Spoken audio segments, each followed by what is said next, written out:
দেখো 1 মে বুধবার, আর সেই দিন পড়েছে বিয়ে। কার বিয়ে বলো তো? আমাদের বান্ধবী পায়েলের বিয়ে। আর না গেলে নয়, আমি দুপুরেও গেছিলাম, গিয়ে খাওয়া দাওয়া করে হলদিটা হয়েছিল, তারপরে চলে এসেছি। আর দত্ত রোডের ওপরেই রাজলক্ষ্মী বিয়ে বাড়িতে ওর বিয়েটা হচ্ছে। দেখো খুব সুন্দর সাজিয়েছে। আমরা গেছি তখন কটা বাজে, 1:45 বাজে, তখনও পুরো কেউ আসেনি, ফাঁকা ফাঁকা ছিল। এখানে আমপানা লস্যি আর আইসক্রিমের স্টার্টার ছিল, ওই দুই পাশটা ছিল পান, আর এই পাশটায় ছিল চিকেনের একটা আইটেম, কফি আর পনির টিক্কা আর দই বড়া ছিল। আর এই ভেতরটায় ওই যে ওখানটা ও বসবে, আর এখনও দরজাটা বন্ধ, দেখতেই পাচ্ছ, এখনও ওর মেকআপ কমপ্লিট হয়নি। সেই ফাঁকে আমি আর ছেলে একটু আমপানা লস্যি খেয়ে নিচ্ছি গরমে ঠান্ডা হওয়ার জন্য। এরপরেই তো ভিড় হয়ে যাবে, সবাই আসা শুরু করবে। আর যদিও নিচতলাটা ও ভাড়া নিয়েছিল, আর পুরো বিয়েবাড়িটাই ছিল ফুল এসি। তারপর চলে গেলাম খাওয়া দাওয়ার দিকে। ফার্স্টে ছিল স্যালাড, সরু চালের ভাত, নবরত্ন ডাল, ভেজিটেবল চপ, তারপরে আরও অনেক কিছু আইটেম ছিল, সেগুলো এই ভিড় বলে আমি দেখাতে পাচ্ছি না, তাও বলে দিচ্ছি। এঁচড় চিংড়ি, পনির, বেবি নান, চানা মশলা, এই সব তো ছিলই।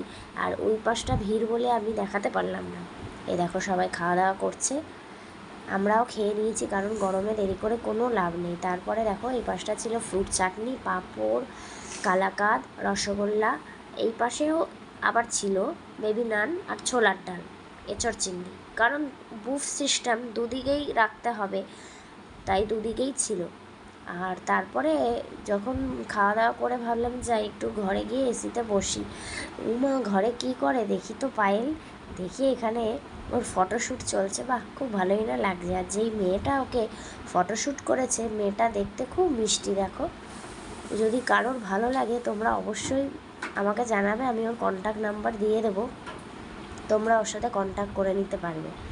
আমার তো ওর সাজটা ভীষণই ভালো লেগেছে, একদম সাবেকি লুক সেজেছে। আর যদিও লাইটিংয়ে বোঝা যাচ্ছে না, আমি ফোনেই কতটা তুলে ধরতে পেরেছি তাও জানি না, কিন্তু আমি সামনে থেকে ওকে সত্যি খুব ভালো লেগেছে। আমার ইচ্ছা আছে এই মেয়েটার কাছে আমার সাজার, কারণ আমারও একটা বিয়েবাড়ি আছে ডিসেম্বরে, নিজেদের মধ্যে বিয়ে। তো দেখো এই মেয়েটা ওকে সাজিয়েছে, আবার স্প্রে দিয়ে, ওই যারা ক্যামেরাম্যান ছিল বলছিল স্প্রে দাও দিদি, স্প্রে দিয়ে একটু ওকে শ্যুট করা চলছে এখানে। যদিও ওর অসুবিধা হয়নি, কারণ রুমে এসিই চলছিল। এই দেখো ফটোশ্যুট চলছে।